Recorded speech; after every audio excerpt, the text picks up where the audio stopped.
চতে গৈ এগয়ে বহাগে পালেহি ফুলিলে ভেবেলি লতা কৈনকৈ থাকিলে উৰকে নপৰে বহাগৰ বিহুৰ কথা। নমস্কাৰ বন্ধুসকল, সকলোলৈ ৰঙালী বিহুৰ বহুত বহুত শুভেচ্ছা উলগ জনাই স্বাগতম জনালোঁ HN হেপা ইউটিউব চেনেললৈ।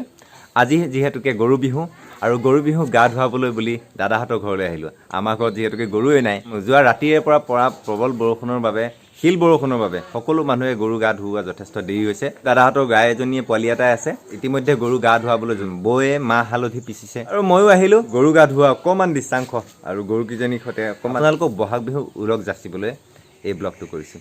তেতিয়া আহক বাপতি সাহোন বহাগ বিহুৰ আজি গৰু বিহুৰ দিনাৰ কিছু আমেজ লওঁ। চাই থাকক HN হেপা।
তো বন্ধুসকল, নজনা জনা বহুত নিয়মে দাদাহঁতৰ গৰুজনীয়ে পোৱালিটোৱে গা ধুওৱা হ'ল আৰু এয়া ভতিজাকেইটাই ওচৰৰ সৰু সৰু ভাইটিকেইটাই দীঘলতি মাখিয়তি পাতেৰে গৰু কোবাইছে, মাখি কোবাইছে আৰু এনেদৰে আমাৰ চুবুৰীটোত গৰু গা ধুওৱা আজি গৰু বিহুটো শেষ হ'ল। ইয়াৰ পিছত বিহু লাগিছেই আৰু কাইলৈ বা আগন্তুক সময়ত আপোনালোকক নতুন পুনৰ এটা অন্য ভিডিঅ'ত লগ পোৱাৰ প্ৰতিশ্ৰুতি আজিলৈ বাই বাই।